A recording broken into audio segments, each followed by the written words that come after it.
bisa diartikan bahwa kita harus tetap memegang ketauhidan. Ya. Tauhid itu artinya mengesahkan Allah Subhanahu wa taala. Ya. Jangan sampai kita melakukan larangan Allah Subhanahu wa taala, apalagi sampai naudzubillah musyrik. Ya. Ya kan? Dan juga apa sih harapan kita sebagai orang Islam? Kita cuman pengen mati husnul khotimah, mati dalam keadaan baik, mati dalam keadaan Islam. Ya, kita juga berharap supaya kita tidak tidak diazab oleh api neraka. Ya. Ya udah cuman itu doang. Cita-cita kita kan cuman itu doang. Karena apa? Karena kita sedang mengejar rezeki yang paling tinggi, yaitu rahmat Allah Subhanahu wa taala. Ya. Jadi mau kaya, mau miskin, kan ini yang dikejar sebenarnya. Miskin kaya itu cuman ujian. Bukan pencapaian. Oke, orang bekerja keras dia bisa kaya. Oke, itu adalah ikhtiar. Ya. Ya. Mau kaya kerja keras gitu. Dengan segala peluang ya kerja keras. Bukan berarti kita nggak boleh kaya ya. Kita justru wajib kaya loh bang. Tapi gini, di Islam ada konsep gini bang. Islam kan ada bersyahadat. Rukun Islam pertama kan bersyahadat kan. Kedua apa? Sholat. Ketiga zakat. Keempat puasa. Kelima haji jika mampu. Ya, jika mampu dalam arti ekonomi.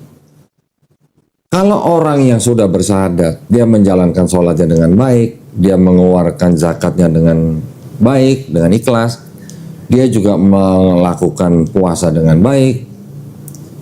Yang keempat ini, yang tiga, yang penting ini tiga nih. Yang tiga ini dilakukan dengan baik, insya Allah dia akan mampu berhaji. Ya. Ini beneran. Kalau sholatnya baik, zakatnya baik, puasanya baik, masa iya nggak dimampukan naik haji gitu. Ya, jadi kalau ini ibaratnya konsep ekonomi di dalam Islam. Kalau kita melakukan semuanya apa yang diperintahkan dan kita dalam kurung bersih, ya, masa iya nggak di, oh, paham ya maksudnya? Iya. Masa iya nggak kaya gitu. Sebenarnya itu, ini konsepnya kan gampang sebenarnya. Dari mulai syariat Islam aja nih. Bisa kita pelajarin konsep menjadi orang yang sukses. Gitu. Ya. Insya Allah bang, jangan kecil hati. Ya, nggak pernah sih bang. Ya, apalagi aktivis. Alhamdulillah sampai sekarang nggak pernah berkecil hati gitu. Insya Allah, ya. Cuman kadang-kadang khawatir, aduh besok gimana ya, gimana? Tapi tetap aja lagi. Saya kan kita selalu berdiskusi ya, di rumah. Dulu saya waktu baru-baru masuk Islam, saya udah jadi pengusaha bang. Ya. Sebelum saya masuk Islam, ketika saya jadi pengusaha, mengerjakan sebuah proyeknya belum selesai, saya udah mikirin, habis ini proyek apa ya? Gitu. Wajar dong, wajar. Habis ini proyek apa ya? Habis ini proyek apa ya? Selalu ada kekhawatiran. Tetapi ketika saya sudah masuk Islam, nggak tahu bagaimana ceritanya, saya hanya mencoba mengikuti aja apa perintahnya, menjauhi larangannya.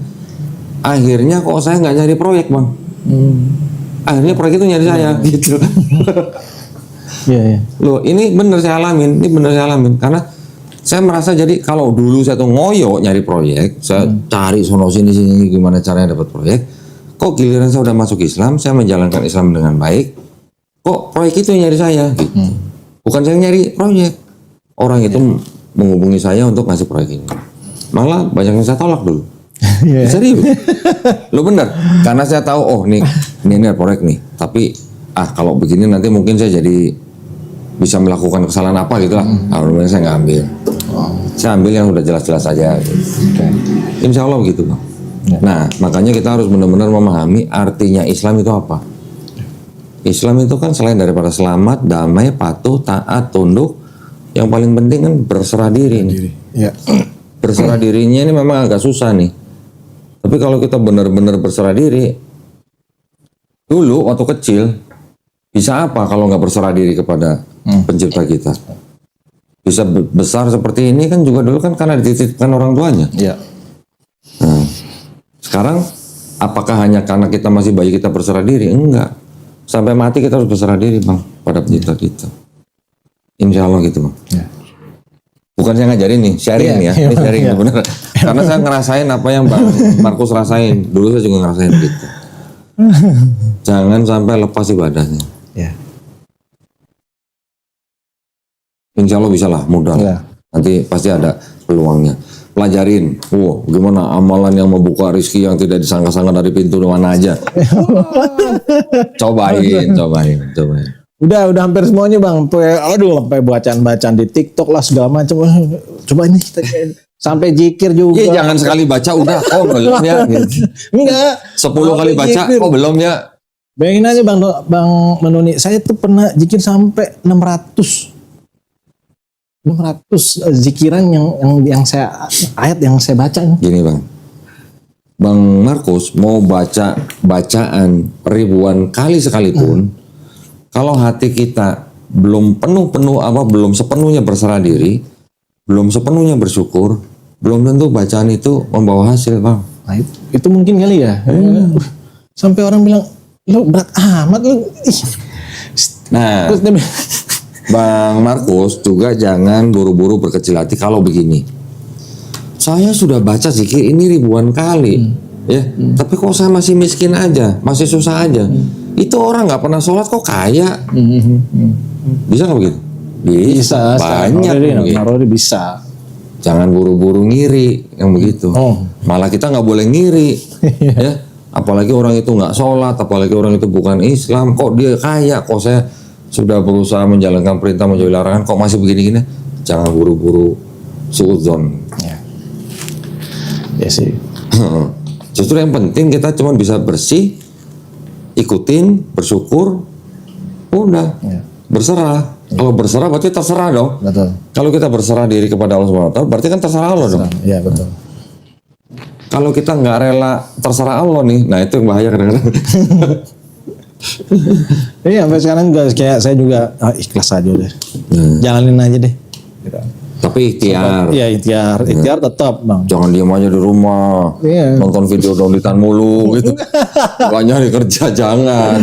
Cari kerja tetap, ngelamar sini tetap segala macam sampai. Nah, silaturahmi juga penting, Bang. Iya. Ya, silaturahmi juga penting. Silaturahmi juga membawa banyak rezeki. Insya Allah. Kalau kelihatannya kita merasa udah bersih, udah bersyukur dan segala macam, tapi kurang silaturahmi juga. Karena bisa jadi rezeki itu datang lewat silaturahmi. Gitu. Allah Subhanahu Wa Taala kalau mau membantu seorang manusia, apa mungkin dia ngejatuhin duit sekarung dari langit gitu kan? Nggak mungkin. Pasti yang namanya rezeki itu rezeki harta benda ya, itu pasti didatangkan melalui orang-orang yang lain gitu. Ya. Makanya dalam Islam kan kita ada konsep hablum minallah, hablum minanas. Hablum minallah hubungan kita dengan Allah itu yang harus kuat dulu nih. Ya. Jangan sampai ada cacat nih. Hablum minanas kita juga jangan sampai ada cacat. Ya. Nanti Allah Subhanahu Wa Taala menolong kita melalui hablum minanas. Nanti kalau kejatuhan duit 2 karung malah kaget, malah pingsan gitu kan. Enggak sampai gitu-gitu juga sih, Bang. Itu makanya. Ya. Pokoknya memang jadi dari apa yang perjalanan saya menjadi Islam ini, saya bisa menggali dari dalam diri saya, saya bisa mengambil hikmah malah saya bisa lebih mendekatkan diri. Ya. Satu, terus kedua bisa mengapa sedikitnya saya bisa menguatkan iman saya. Ya, sama satu lagi yang penting, Bang, jangan lepas dari komunitas Islam ya. Itu bisa dalam konteks silaturahmi, tapi juga bisa dalam konteks begini. Seperti Bang Markus yang ya masih bisa dikatakan mualaf karena masih baru, jangan lepas dari komunitas Islam, Bang. Jangan memisahkan diri atau menjauhkan diri gitu. Kita harus tetap selalu berada di komunitas Islam terus, ya, terutama komunitas yang saling menguatkan. Gitu.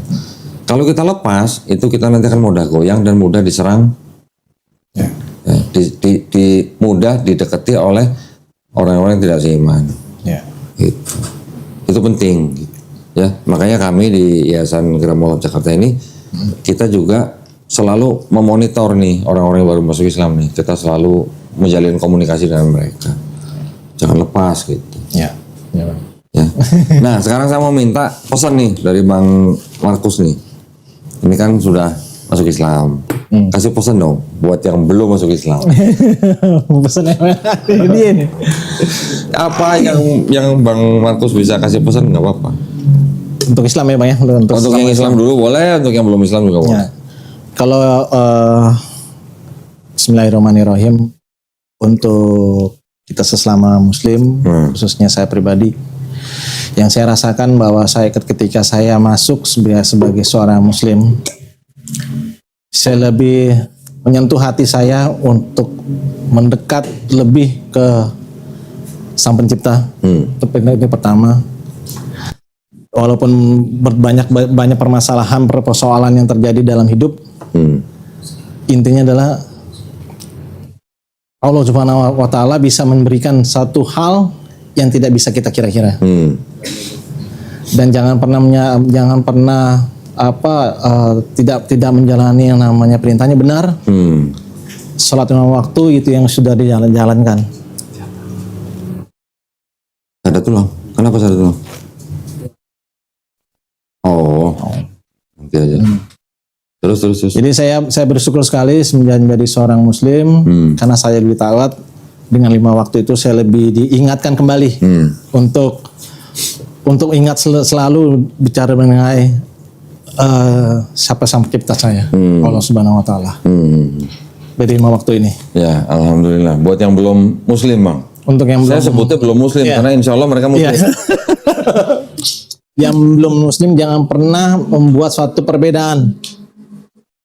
Karena Muslim ini seperti yang pernah kalian tahu mungkin ya, karena yang saya rasakan juga, kita diajarkan di Muslim itu kita bicara mengenai penyerah diri. Ya. Kalau dari Kristen itu adalah mengimani apa yang sudah diajarkan. Ini sama sebenarnya, cuman lebih taunya mengenai apa fungsinya kita terhadap Yang Maha Kuasa.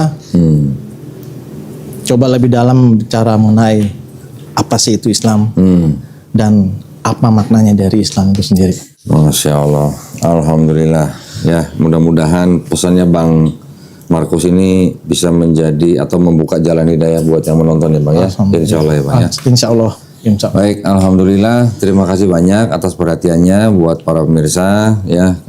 Mudah-mudahan obrolan kita dengan Bang Markus ini bisa membawa inspirasi, membawa manfaat ya, menguatkan iman kita, juga membentengi kita semua ya. Insya Allah ya. Tuh kan, bener kan minumnya nggak diminum. Nanti saya diomelin Bang. Udah dikasih minum, kasih kopi aja nggak diminum gitu. Ya, terima kasih sekali lagi buat para pemirsa juga yang ingin mendukung perjuangan dakwah kami. Dipersilakan untuk mengirimkan ke Bank Muamalat dengan nomor rekening 3030 300 300. Masya Allah ya. Atas nama Yayasan Garda Mualaf Indonesia. Konfirmasi bisa ke nomor handphone 0813 9883 7007. Barakallahu fikum, semoga partisipasi para pemirsa diterima di sisi Allah Subhanahu wa Ta'ala sebagai amal jariah. Amin ya rabbal alamin. Baik, kalau begitu kita pamit undur diri, nanti kita berjumpa lagi di konten-konten selanjutnya yang lebih seru lagi ya. Akhir kata, wabillahi taufiq wal hidayah. Wassalamualaikum warahmatullahi wabarakatuh. Bang, terima kasih banyak. Ya, istiqomah ya Bang ya. Siap. Baik, bismillahirrahmanirrahim. Assalamualaikum warahmatullahi wabarakatuh. Alhamdulillahirrabbilalamin. Wassalatu wassalamu ala rasulillah. Tadi ya setelah kita podcast, ternyata kita baru mendapatkan kabar bahwa Bang Markus ini yang sudah bersahadat di sebuah masjid di daerah Jakarta Timur, ternyata juga pertama surat pernyataan masuk Islamnya tidak diterima ya, atau tidak bisa digunakan untuk mengganti keterangan KTP untuk mengganti keterangan agama di KTP. Yang kedua juga Bang Markus tidak mendapatkan pembinaan dari masjid tersebut. Ya, jadi akhirnya kami putuskan untuk mensyahadatkan ulang Bang Markus. Ini kan mumpung masih sumur jagung nih ya. Jadi kita mau masukkan Bang Markus juga dalam pembinaan dari kami. Ya. Jadi kita mau syahadatkan ulang. Sertifikatnya sudah disiapkan. Di sini sudah dituliskan, tolong Bang Markus cek ya keterangan di sini, nama dan segala macam sampai bawah. Sudah benar atau belum? Betul. Kalau sudah benar, nanti kita mulai prosesi pensyahadatannya dengan cara Bang Markus membaca dari mulai kata ini pernyataan ya sampai sini, sampai dengan ini saya nama. Yang ini tanggal lahir, alamat, pekerjaan nggak usah disebutin, langsung agama sebelumnya saja. Oke. Setelah itu baru dibaca sampai 2 kalimat syahadat. Setelah itu baru saya tuntun syahadat. Oke ya? Sudah siap? Siap. Oke, kalau siap bisa dimulai. Bismillahirrahmanirrahim. Bismillahirrahmanirrahim. Pernyataan memeluk agama Islam. Dengan ini saya sesungguhnya agama yang diridhoi di sisi Allah hanyalah Islam. Dengan ini surah Ali Imran ayat 19. Ya. Dengan ini saya Markus atau Perisa. Agama sebelumnya adalah Kristen. Dengan kesadaran dan keikhlasan sendiri menyatakan memeluk agama Islam dengan mengucap 2 kalimat syahadat. Kita bersalaman. Kita akan ucapkan 2 kalimat syahadat dalam bahasa Arab. Kemudian kita lanjutkan dengan terjemahan bahasa Indonesia. Ya. Sudah siap? Siap. Bismillahirrahmanirrahim. Asyhadu alla ilaha illallah wa asyhadu anna Muhammadan Rasulullah. Aku bersaksi tiada Tuhan selain Allah. Dan aku bersaksi Nabi Muhammad adalah utusan Allah. Alhamdulillah. Sah ya. Alhamdulillah untuk kedua kalinya bersyahadat ya, nggak apa-apa. Kita tiap hari juga bersyahadat ya. Di dalam sholat kita juga kita tiap hari bersyahadat. Dalam sehari kita bersyahadat berapa kali?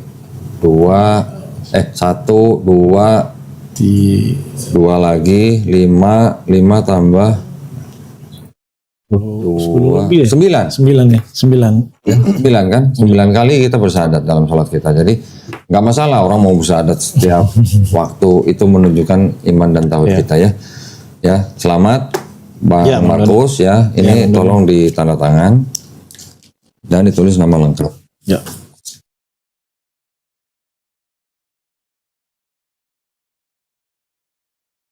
Ya, nama lengkapnya.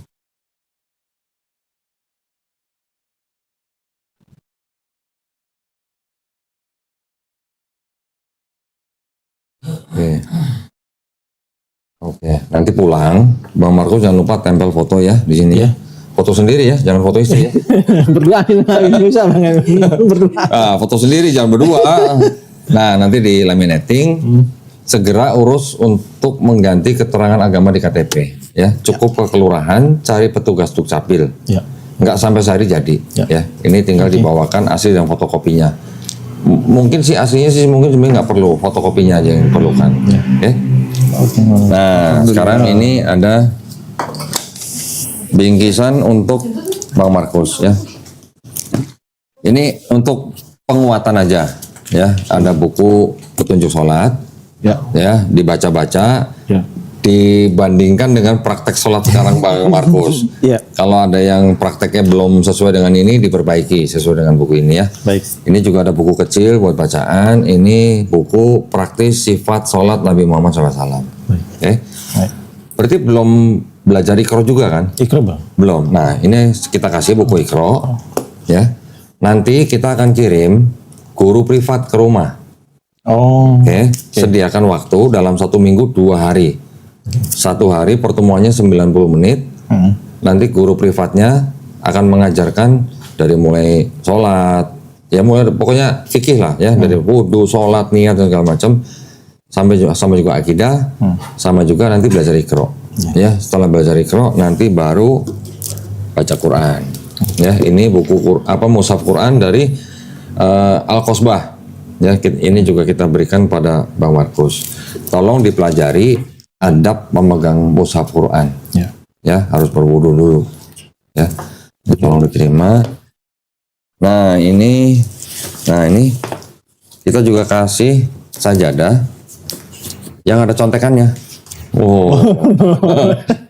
Udah hafal beneran bacaan sholatnya? Hampir semuanya, cuman yang bacaan sholatnya, bukan bacaan surat pendeknya. Bacaan sholatnya udah hafal semua? Sudah ya. Ya udah nih ntar buat penguatan lah.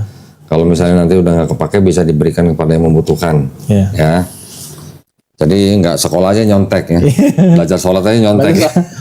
Belajar sholatnya sih bisa. Nah, yang penting sekarang yang ini nih. Nah, ini adalah sarung dari BHS Tech ya, sarung atlas.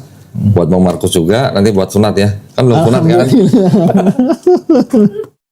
Ya, tentukan harinya, ya, tentukan harinya, hari apa, tanggal berapa, jam berapa, nanti kita kirim juru sunat ke rumah. Aduh. Oke? Ditunggu, nggak boleh lama-lama. Iya, Bang, iya, Ya, Bang. jangan lama-lama, jangan nunggu setahun 2 tahun. Oke? Tenang, nggak ada yang perlu dikhawatirkan. Tenang. Nanti apa yang bisa kita bantu pasti, ya, insya Allah. Ini tolong diterima dengan baik. Ini saya masukin juga ya. Tadi pas lagi, enggak. Udah, ini tolong terima dulu. Ya, Bang. Alhamdulillah, Bang Markus sudah bersadat ulang. Ini hanya untuk urusan pembinaan dan juga untuk pengurusan administrasi negara ya Bang ya. Ya. Bukan ada tujuan lain-lain. Sudah pernah bersadat di sebuah masjid di daerah Jakarta Timur. Ya. Kira-kira bulan September 2024 ya. Betul. Cuman karena masalah administrasi dan pembinaan makanya kita sadatkan ulang. Ya. Baik, kalau begitu terima kasih banyak atas perhatiannya buat para pemirsa. Mudah-mudahan Bang Markus dan kita semuanya istiqomah dan husnul khotimah. Amin. Amin ya rabbal alamin ya. Amin. Kita juga sama-sama berdoa mudah-mudahan kita semuanya dijadikan golongan manusia yang mengikuti apa yang sudah diturunkan Allah SWT melalui Rasulnya. Dan juga kita insya Allah dijadikan golongan manusia yang menyaksikan keesaan Allah SWT ya. Amin ya rabbal alamin. Dan yang paling penting juga kita berdoa mudah-mudahan kita semuanya Bang dihindarkan dari api dan azab neraka. Ya, amin ya rabbal alamin. Baik, kalau gitu kita pamit undur diri. Wabillahi taufiq wal hidayah. Wassalamualaikum warahmatullahi wabarakatuh.